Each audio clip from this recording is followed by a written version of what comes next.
오늘 2022년 누가복음 제14강 제목은 5,000명을 먹이신 예수님입니다. 말씀은 9장 1절부터 17절이고 요절은 누가복음 9장 15절 16절입니다. 같이 한번 요절 읽겠습니다. 시작. 제자들이 이렇게 하여 다 앉힌 후 예수께서 떡 5개와 물고기 2마리를 가지사 하늘을 우러러 축사하시고 떼어 제자들에게 주어 우리에게 나누어 주게 하시니. 기도하겠습니다. 하나님 아버지, 주님께서 오늘 귀한 주일을 하러 가심을 감사드립니다. 말씀을 통해서 하나님 나라가 확장되는 이 은혜 역사를 이 시간에 성령으로 축복하시기를 간절히 기도합니다. 성령께서 우리와 함께 하셔서 말씀을 깨달아 하는 은혜 역사가 있도록 도와주옵소서. 감사하고 예수님의 이름으로 기도합니다. 아멘. 우리가 신약 성경을 보면은 공간복음, 즉 마태, 마가, 누가복음이 공간복음이죠. 이 같은 시각에서 봤다 해서 시놉틱 거스펠, 이 공간복음에 이 예수님의 이적들이 두루 실려 있습니다. 그 예를 들면 나병 환자를 고치신 사건, 또 중풍병자를 고치신 사건, 지난주에 배웠던 그 12의 혈루증 앓는 여인을 고치고 야이로의 딸을 고치시고 살리시고 또 거라사 광인을 고치신 살리신 이러한 역사들이 쭉 기록이 되어 있는데 요한복음에는 없어요. 그런데 공간복음과 요한복음에 두루 기록된 기적이 딱 하나 있는데 그것이 뭐죠? 오늘 말씀 5,000명을 먹이신 사건만이 유일하게 사복음서에 기록이 되어 있습니다. 그 이유가 무엇일까요? 첫째는 제 생각에는 이 사건의 스케일이 너무 크다는 것입니다. 남자만 돼도 5,000명이 되는 사람들이었습니다. 그들이 벳세다 푸른 언덕에 쫙 50명씩 때를 지어 앉았는데 그들이 다 떡과 물고기를 배불리 먹었습니다. 제자들이 보기에는 그 스펙타클, 그 장관을 결코 잊을 수가 없었을 것입니다. 그러나 무엇보다 하나님은 이 사건을 통해서 한 가지 중요한 메시지를 우리에게 들려주기 원하셨기 때문입니다. 누구든지 성경을 읽는 사람, 복음서 어느 복음서를 읽든지 만나는 이 사건을 통해서 하나님이 주고자 하시는 그 메시지가 무엇일까요? 오늘 성령께서 우리 마음을 열어주시고 이를 깨닫고 영접하게 도우시기를 기도합니다. 자, 1절을 보겠습니다. 예수께서 12제자를 불러 모으사 모든 귀신을 제어하며 병을 고치는 능력과 권위를 주고 라고 되어 있죠. 우리가 지난 6장에서 뭘 배웠습니까? 예수님께서 12사도를 택하셨어요. 그들을 예수님의 부활 승천 이후에 복음 전파의 계승자들로 세우신 것이죠. 그래서 예수님은 그들을 뽑으셔서 6장, 7장, 8장에서 그들과 같이 사역을 하셨습니다. 그런데 병을 고치고 하나님의 나라를 전파하는 것은 예수님만 하셨어요. 예수님만. 제자들이 하지 않았습니다. 그런데 이제 9장부터는 그들을 실제 사역에 투입하십니다. 그들은 아직 부족한 점들이 있었습니다. 그러나 9장 53절에서 보듯이 우리가 뭘 봅니까? 예수님께서 때가 참에 예루살렘에 올라가시는 것이 9장 53절에 나오는데 그때까지 예수님은 제자들을 실전에서 훈련하셔서 그들의 믿음을 돕고자 하셨습니다. 자, 그런데 예수님은 그들 전도여행 보내실 때 무엇을 주셨습니까? 모든 귀신을 제어하며 병을 고치는 뭘 주셨어요? 능력과 권위를 주셨다 이렇게 되어 있습니다. 돈이나 사도 증명서 같이 보이는 걸 주지 않으셨습니다. 눈에 보이지 않는 영적인 능력과 권위를 주셨습니다. 이런 복음 역사는 사랑과의 싸움이 아니라 무엇과의 싸움입니까? 보이지 않는 영적 세력과의 싸움이기 때문입니다. 우리도 하나님의 역사를 효과적으로 섬기기 위해서는 이 예수님이 주시는 능력과 권위를 덧입어야 되겠습니다. 2절을 보니까 제자들이 나가서 해야 될 일이 무엇입니까? 하나님의 나라를 전파하며 앓는 자를 고치는 것이었습니다. 우리는 물론 하나님의 나라를 전파하는 것이 제일 중요하다는 것을 알고 있어요. 그렇지 않습니까? 예수님께서 공생애를 시작하실 때 제일 먼저 하신 일이 무엇이에요? 하나님의 나라를 전파하셨어요. 부활하시고도 지상에 40일간 계시는 동안에도 하나님의 나라의 일을 말씀하셨다 이렇게 되어 있습니다. 그러나 2절과 6절과 11절을 한번 보세요. 2절이나 6절이나 11절을 보면 이 병든 자를 고치는 것도 하나님 나라를 전파하는 것과 대등하게 이것과 이것, and라는 말로 대등 접속사로 연결되어 있습니다. 동일하게 중요한 사명이라는 것이죠. 병 고치는 것이 여러분 우리가 그렇게 생각해요. 하나님 나라를 전파하기 위한 하나의 보조적인 수가 예비적인 단계로 생각하는데 그것이 아니라 병나음을 주는 것 자체도 중요한 사명이다 이런 것입니다. 실제로 영적, 육적으로 병든 분들에게는 그것이 얼마나 심각한 문제입니까? 정말 그것만 병만 나으면 바랄 것이 없어요. 우리 목자들은 그들의 실제적인 이러한 영육 간의 문제를 잘 이해하고 헤아리고 섬겨주어야 될 것입니다. 그래서 이 복음 역사라는 것은 말씀만 전하고 끝나는 것이 아니라 한 사람의 토탈 케어, 전인적인 케어를 하는 사역이라고 할 수 있습니다. 한 사람 한 사람이 영육 간에 하나님 안에서 이렇게 세워질 때 그것이 바로 이 땅에서 하나님의 나라가 이루어지는 것입니다. 자, 앞에서 말씀드렸듯이 이제 본문 9장부터 예수님은 제자들을 전도 훈련을 보내십니다. 그리고 실제적인 사역을 감당하게 하십니다. 예수님은 그들을 보내시면서 무슨 방향을 주십니까? 자, 첫째, 어떤 방향 주죠? 여행을 위해서 아무것도 가져가지 말라 하십니다. 3절입니다. 이르시되 여행을 위하여 아무것도 가지지 말라. 지팡이나 배낭이나 양식이나 돈이나 두보롯이나 가져가지 말라. 여행을 위해서는 도리어 이런 거 챙겨가야 되잖아요. 리스트 딱 적어서 뭐 빼놓지 않고 가져가려고 우리가 다 챙기는데 가져가지 말라고 그래요. 그 이유가 무엇입니까? 두 가지를 생각해 볼 수 있어요. 첫째는 그런 실제적인 필요를 하나님이 공급하실 것을 믿으라 하는 것입니다. 이런 점에서 제자들의 믿음을 훈련하는 겁니다. 어떤 분이 그런 말을 했어요. 당신은 정말 하나님의 먹을 것, 입을 것을 주시는 것을 믿습니까? 그걸 믿으면 당신은 선교사로 나갈 모든 준비가 다 되어 있습니다. 실제로 하나님이 다 먹을 것, 입을 것 공급하신다는 것을 믿고서 선교를 하는 것입니다. 우리 모임의 평신도 선교사님들은 이런 믿음으로 선교사로 다들 나가셨어요. 요즘엔 그래도 좀 안정된 일정한 직업을 가지고 이제 나갑니다. 그러나 예전엔 대부분 그냥 믿음으로 나갔어요.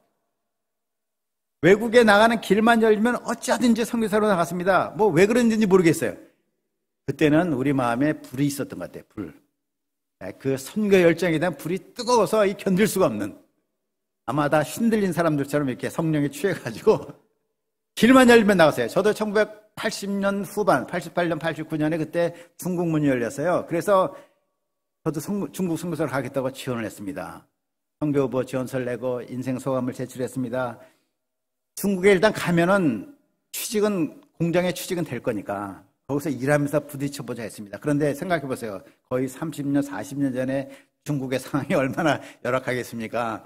그때 간다고 선교사 지원서를 내고 나서 가만히 생각하니까 가면 참 제 두 딸아이들이 엄청 고생할 것 같아요.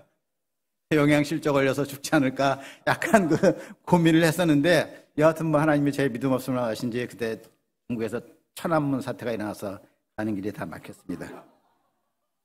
하여튼 당시에 많은 선교사님들이 다 믿음으로 나갔어요. 제가 아는 한 선교사님은 실제입니다. 돈이 없어서 마트에 가서 감자를 사요. 감자가 엄청 싸요. 그 감자 한 부대 사가지고 일주일간 감자만 삶아 먹었어요. 어떤 분은 아주 일시적인 하루밖에 안 되긴 하지만 혼자 와가지고 잘 데가 없어서 노숙한 사람도 있어요. 그런데 그때 정말 얼마나 하나님께 기도하겠습니까? 간절히 기도하고 믿음을 체험해요. 믿음으로 먹을 것을 해결하는 그 하나님을 체험합니다. 그런데 그 믿음은 동일한 믿음이에요. 먹을 것, 입을 것을 해결하는 믿음은 현지 문화에 도전하고 제자를 양성하는 그 믿음과 동일한 믿음입니다. 그런 믿음으로 도전하여서 현지 제자 양성들을 합니다. 그래서 이런 자비랑 선교를 faith mission, 믿음 선교다 이렇게 해요. 예수님은 제자들이 좀 고생스럽더라도 이러한 살아있는 믿음을 배우고 그 믿음으로 전도여행을 하도록 하신 것입니다. 다른 이유는 뭐가 있을까요? 제자들로 하여금 이런 현실적인 문제에 너무 얽매이지 않도록, 구애받지 않도록 하심입니다. 이 생활의 유익과 편리를 구하면 끝이 없어요. 이런 경우가 있었습니다. 우리 선교단체는 아닌데 다른 데인데 한 번은 선교사님들이 아프리카 어느 지역에 신발을, 이렇게 좋은 신발을 공급해 줬어요. 그러니까 얼마나 그분들이 좋아하겠어요. 이 밀림이나 땅을 맨발로 다니던 분들이 신발을 얻게 됐으니 얼마나 감사한지, 정말 감사하다고 막 그랬어요. 시간이 좀 지나서 그분들에게 자전거를 좀 공급해 줬어요. 자전거 얼마나 줬습니까? 걷는 것보다 자전거 엄청 빠르잖아요. 자전거에 익숙하다 보니까 신발을 줘도 별로 감사가 없어. 그리고 나중에는 오토바이를 좀 주면 안 되겠습니까? 사람들의 편리에 대한 욕구는 끝이 없습니다. 예수님의 제자의 삶은 생활의 유익과 편리를 추구한 삶이 아닙니다. 다소 좀 불편하더라도 하나님의 사명을 먼저 앞세우는 그런 삶이죠. 예수님은 제자들이 생활의 유익이나 편리를 추구하기보다 먼저 사명을 앞세우는 그런 제자의 삶을 살도록 도우셨습니다. 자, 예수님이 제자들에게 주신 방향으로 둘째가 무엇이죠? 한 집에 머물라는 것입니다. 4절입니다. 어느 집에 들어가든지 거기서 머물다가 거기서 떠나라. 이는 물론 어느 마을에 가서 그냥 무조건 아무 집에 들어가라는 건 아니죠. 그 집에서 뭐 초청을 해야 되잖아요. 말씀을 받아들이는 집에 들어가서 거기 머물고 단지 한 번 머물면 다른 데로 이동하지 말라는 것입니다. 생활이 좀 불편하고 숙식이 좀 불편하더라도 여기저기 전전하지 말고 한 곳에 거하라는 것입니다. 그 한 곳에 거하면서 그 사람들을 지속적으로 도우면서 그들을 하나님 역사의 주인들로 세울 수가 있는 것이죠. 사도행전 16장에 보면 사도 바울이 루디아의 집에 거하면서 그것을 중심으로 가정교회 역사를 섬겼습니다. 셋째는 거절당해도 기죽지 말라 이것입니다. 5절입니다. 누구든지 너희를 영접하지 아니하거든 그 성에서 떠날 때 너희 발에서 먼지를 떨어버려 그들에게 증거를 삼으라. 사람들이 제자들을 영접하지 않을 때 낙심할 필요가 없습니다. 그들을 영접하지 않는 것은 그들을 보내신 예수님을 영접하지 않는 것이고 예수님을 세상에 보내신 하나님 아버지를 영접하지 않는 것입니다. 그래서 제자들이 그 성에서 떠날 때 발에서 먼지를 떨어버려 증거를 삼으라 하십니다. 과거에 유대인들은 그 이방 지역을 여행할 때 그 지역을 다 지나고 나서 그 유대 땅에 들어가기 전에 발에 먼지를 떨어버렸어요. 신발을 벗어가지고 탁탁 털어가지고 먼지를 다 떨어버렸어요. 그 상징적인 의미가 뭐겠어요? 이 이방 땅에 거룩하지 않은 것을 우리의 홀리랜드, 거룩한 땅 성지에 들어오지 않게 하겠다, 그런 거 아니겠습니까? 그러나 예수님은 제자들에게 복음을 영접하지 않는 곳에 그렇게 하여서 뭐라는 것이에요? 하나님의 말씀을 영접하지 않는 곳이 이방 땅이다. 말씀을 영접하는 것이 하나님 백성이다 하는 것을 증거하라는 것입니다. 더 나아가 하나님의 말씀을 거부한 곳에 심판이 있을 거라고 선언하는 것입니다. 이를 통해 복음을 거절한 그들에게 책임이 있지 너희들에게 책임이지 않다 하고 그들에게 자부심을 갖도록 하셨습니다. 자, 제자들은 6절입니다. 나가서 각 마을에 두루다니며 복음을 전하며 병을 고쳤습니다. 그들은 하나님의 도우심을 체험하며 아주 성공적인 전도 사역을 하였습니다. 12제자들이 복음을 전하자 그 소식이 어디까지 들렸어요? 헤롯 궁예까지 소식이 전파되었습니다. 7절, 8절을 보겠습니다. 같이 한번 7절, 8절 읽어볼까요? 시작. 분봉왕 헤롯이 이 모든 일을 듣고 심히 당황하여 하니 이는 어떤 사람은 요한이 죽은 자 가운데서 살아났다고도 하며 어떤 사람은 엘리야가 나타나고도 하며 어떤 사람은 옛 선지자 한 사람이 다시 살아났다고도 합니다. 자, 마가복음 6장 7절을 보면 예수님이 12제자를 둘씩 보내셨어요. 그러니까 지금 어떻게 된 거죠? 6팀이 나간 겁니다. 6팀이 나가서 전국을 다녔는데 전국에 아주 큰 임팩트가 있었습니다. 그런데 이를 통해서 그 실제로 사역을 한 베드로나 요한이나 뭐 야고보 이름이 드러나는 것이 아니라 누구 이름이 드러났어요? 예수님의 이름이 드러났어요. 그리고 그 예수님이 누구인가 하면서 소문이 돌았어요. 제자들이 자기들의 힘, 자기들의 이름이 아니라 예수님의 이름으로, 예수님의 권위로 일을 행한 것을 알 수가 있습니다. 주님의 일을 하는 우리도 우리가 섬긴 일을 통해서 내 이름이나 우리 모임이 이러는 이름보다 예수님의 이름이 드러나야 되는 것을 믿습니다. 분봉한 헤롯은 이것을 듣고 심히 당황했습니다.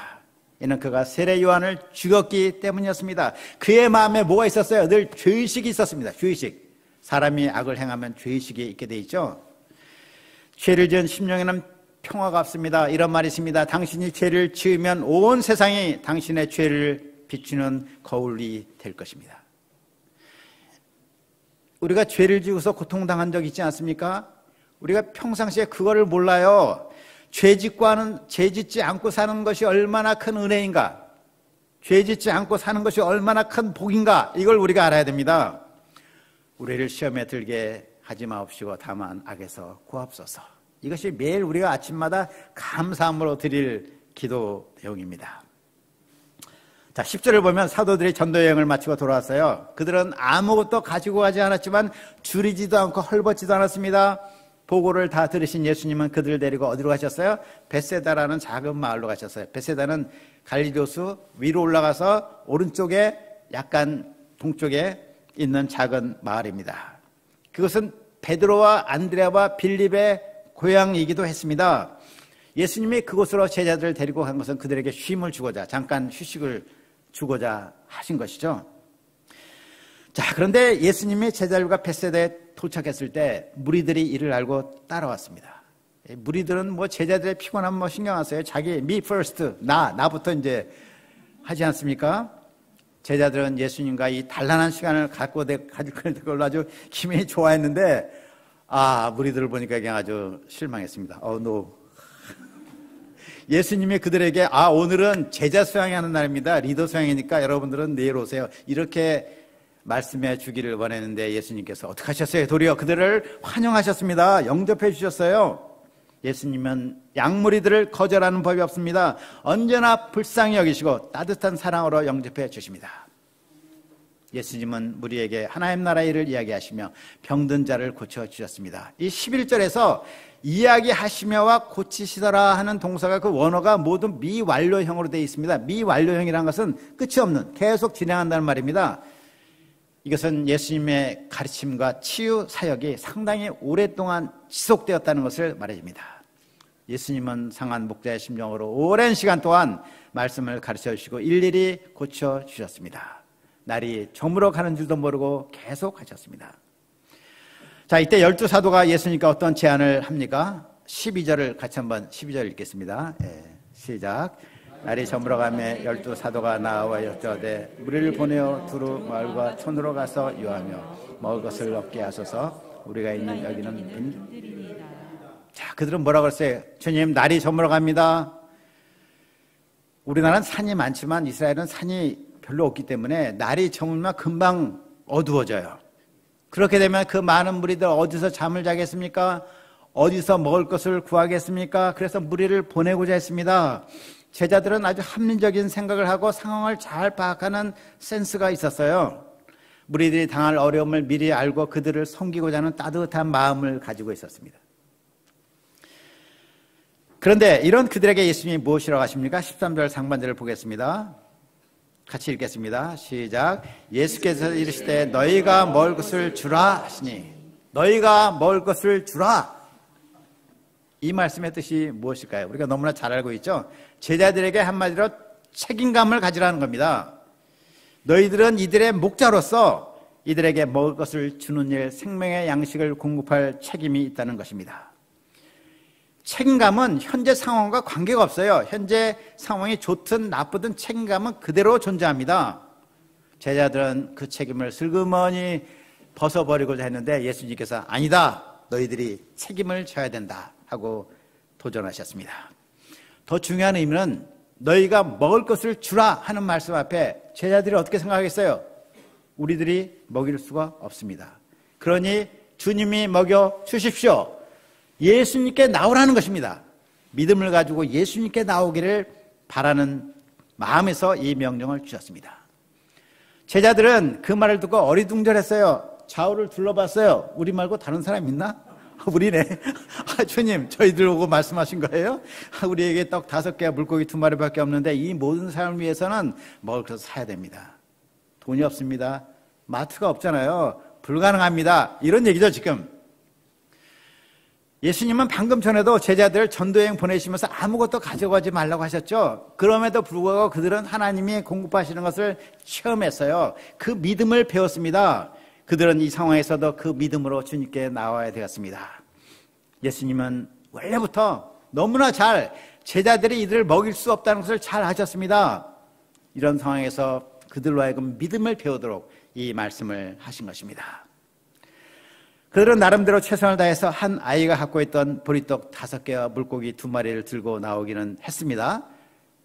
그런데 거기까지였어요. 끝. 그것으로 누구 코에 붙이겠는가? 빨리 무리들을 흩어 보냅시다 라는 생각뿐이었어요. 예수님은 그들에게 한 50명씩 앉히라고 하십니다.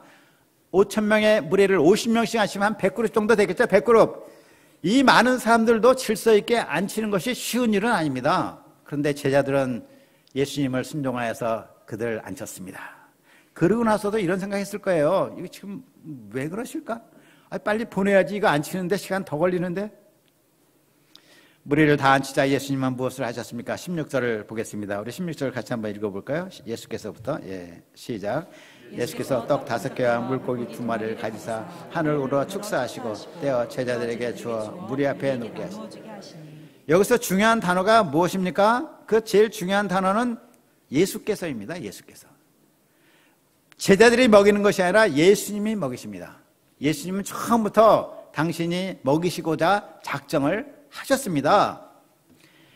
예수님은 떡 5개와 물고기 2마리를 가지고 축사하셨습니다. 여기서 축사하다는 단어는 주님 이것을 받으시고 기적을 일으켜 주옵소서 하는 그런 기도한 것이 아니고 이 음식을 주신 것을 감사합니다는 단순한 식사 기도입니다.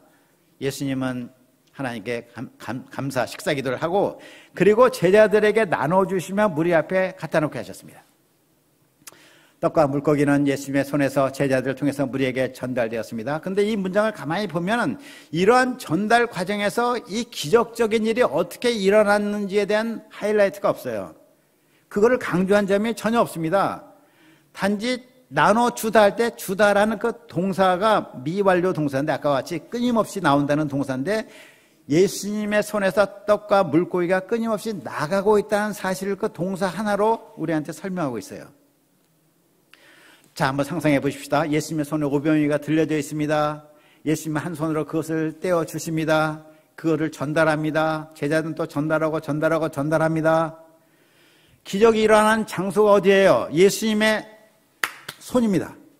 예수님의 손에서 샘물이 나오듯이 딱 주면 퐁, 딱 주면 퐁, 딱 주면 퐁. 계속 붕어빵 찍듯이 계속 나오는 거예요. 남자만도 5,000명이 되는 사람들, 여자와 아이를 포함하면 한 2만 명이나 되는 사람들이 다 먹고 모두 배불렀습니다. 그곳에 있던 사람 중에 배불리 먹지 못한 자가 아무도 없었어요. 그리고도 12광주리가 남았습니다. 그 많은 사람들이 푸른 잔디밭에 때를 지어 앉아있는 그 모습, 그 스펙타클 한번 상상해 보십시오. 그리고 예수님의 손에서 끊임없이 나오는 떡과 물고기, 계속해서 나오는 그 광경을 보는 제자들은 결코 이것을 잊을 수가 없었습니다. 또 여기엔 아주 중요한 메시지가 있습니다. 예수님이 물고기와 떡을 나눠주시는 장면을 다시 한번 보십시오. 16절을 다시 보면은 여기서 주목해야 될 몇 가지 단어가 있습니다. 예수님의 행동을 나타내는 동사들 4가지. 첫째 뭐죠? 예수님이 떡과 물고기를 가지셨어요. 그것을 축사하셨어요. 그리고 떼어서 주셨어요. 4가지 동사, 가지사, 축사하시고 떼어 주시다. 누가복음 24장을 보면 예수님이 엠마오로 가는 두 제자와 함께 한 곳에 유숙하시며 음식을 나누십니다. 누가복음 24장 30절 31절에 이렇게 돼 있어요. 앞에 나오죠. 그들과 함께 음식 잡수실 때 떡을 가지사 축사하시고 떼어서 그들에게 주시니 그들의 눈이 밝아져 그인 줄 알아보더니.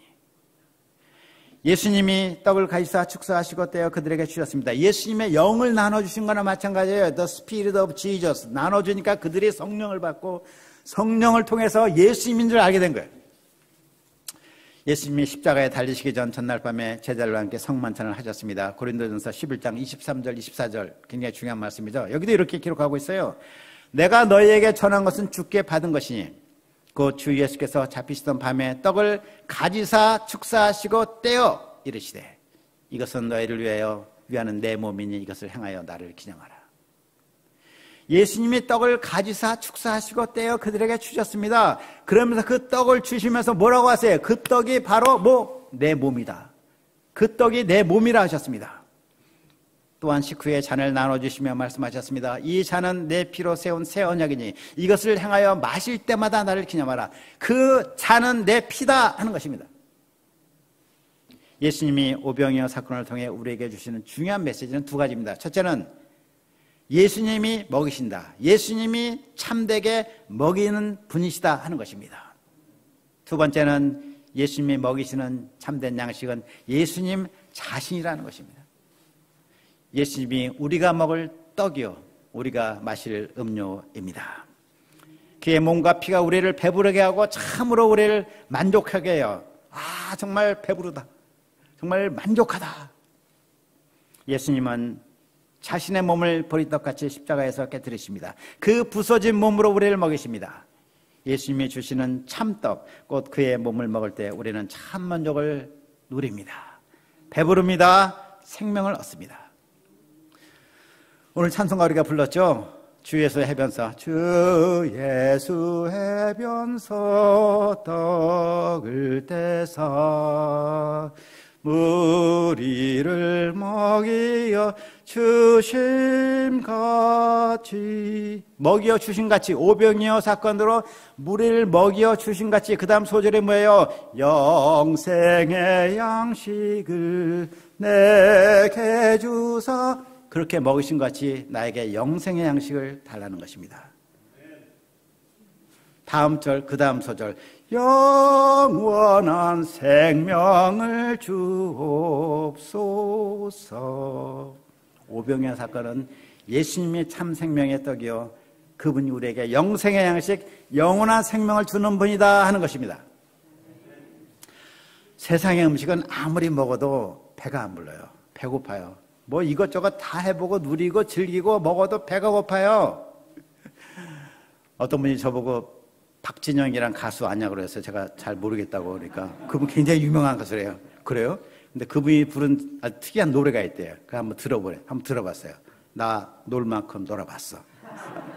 그 가사가 이렇게 돼 있어요. 제가 약간 발췌한 가사인데 이렇게 부르더라고요. 가사 있습니까? 한번 띄워주세요. 예, 이렇게 부르더라고요. 나 놀 만큼 놀아봤어. 둘러보았어. 무엇으로 나를 채울지. 먹고 먹어도 왜 계속 배가 고프지. 이런 날 어서 구원해줘 제발. 껍질이 안을 음식으로 나를 배불러줘. 생각해봤어. 정말 갖고 싶은 게 뭔지. 근데 가져도 왜 계속 배가 고프지. Please save me. 아, 실제로 이렇게 불러요. 제일 끝나는 말이 Please save me 그래요. 굉장히 배고프다는 거예요. 랩이라는 것이 어려운 게 아니더라고요. 그냥 이렇게 좀 흔들어내서 부르고 가끔 리듬을 넣어주면 돼요. 근데 굉장히 진솔한 그 고백이에요. 내가 이것저것 다 해보고 놀 만큼 놀고 먹을 거 먹고 다 해서 배고파. 나 정말 배고파. 날 좀 구원해줘. 이런 절규예요, 절규. 세상에 참된 양식이 없습니다. 예수님만이 우리를 진정으로 만족시키는 참떡이 되십니다. 자, 먹는다는 것이 뭘 의미하죠? 우리가 음식 먹을 때 어때요? 즐겁죠? 인상 쓰면서 먹는 사람 없잖아요? 즐거움으로 먹습니다. 맛을 느낍니다. 또 먹음으로 즐겁습니다. 음식은 우리 몸 안에 들어가서 어떻게 됩니까? 소화가 되어서 우리의 활동 에너지가 되고 우리의 몸을 건강하게 하는 양분이 되잖아요. 에너지와 양분이 되는 것이 음식의 역할인데 예수님을 먹음으로 우리가 어떻다는 거예요? 에너지가 생기고 우리 몸이 건강하게 하는 양분이 되는 것이 먹는 것입니다. 이와 같이 우리가 예수님을 마음으로 즐거워하고 누리며 우리가 예수님을 누려야 됩니다. 그러니까 예수님의 뭐 말씀만 붙들고 막 인상 쓰고 먼저 누려야 돼요. 예수님을 누리는 법을 우리가 배우기를 기도합니다. 예수님을 누리고 먹고 마심으로 영적인 힘과 양분을 충만히 먼저 얻어야 돼요.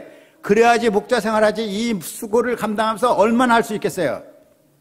소가 달구지를 끌어도 소가 힘이 있어야지 끌지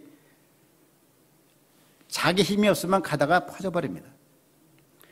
우리 신자의 삶은 날마다 예수님을 먹고 마시는 삶입니다.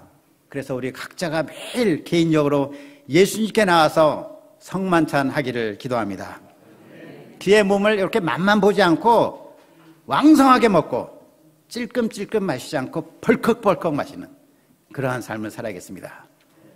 구체적으로 예수님을 먹고 마신다는 것이 무엇입니까? 이는 늘 나 같은 죄인 위에 십자가에서 피 흘리신 예수님의 은혜를 기억하고 깊이 감사하는 것입니다. 매일매일 이거 생각해 보세요. 얼마나 감사해요. 저는 개인적으로 이 주님의 은혜를 생각하면 너무나 감사해요. 내가 정말 흉악한 죄인이요 죄인 중에 괴수인데 나를 이렇게 변화시켜서 이렇게 귀한 종들과 같이 동역할 수 있는 은혜를 주시고 제가 목사님들과 공부를 하면서 와, 이렇게 하늘나라 황태자 같은 분들을 제가 섬기고 같이 교제한다는 것이 얼마나 감사한가.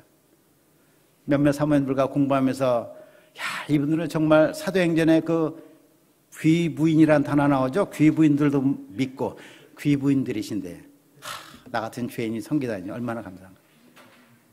저는 밥을 먹을 때도 어떨 때는 반찬을 안 먹고 밥만 한 3번 정도 조금씩 먹어요. 그러면서 이 밥을 주신 하나님, 양식을 주신 하나님. 21세기 과학이 발달했지만은 하나님이 양식을 안 주면 다 굶어요. 사람이 하지 못하는 게 뭔지 아세요? 양식 만들지 못해요. 절대로 못 만들어요. 주시니까 가공할 뿐이지 안 주시면 우리가 그저 굶습니다. 시편 104편 28, 29절 말씀이 생각이 나더라고요. 주께서 주심에 저희가 취하고 주께서 손을 펴심에 저희가 좋은 것으로 만족하다가 주께서 얼굴을 감추심에 저희가 두려워 떨고 주께서 그 호흡을 취하심에 저희가 죽어 흙으로 돌아가나이다. 이것이 사람입니다. 하나님이 주시면 받고 더 주시면 누리다가 안 주시면 두려워하다가 우리 호흡을 가져가시면 우리가 흙으로 돌아가는 거죠.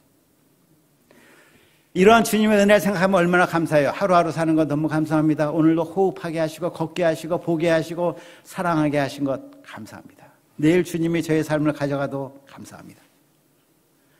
주님을 마신다는 것은 이와 같이 그 은혜를 늘 기억하고 감사하는 삶입니다. 더 나아가서 우리의 죄를 회개하고 보혈로 사함 받는 삶입니다.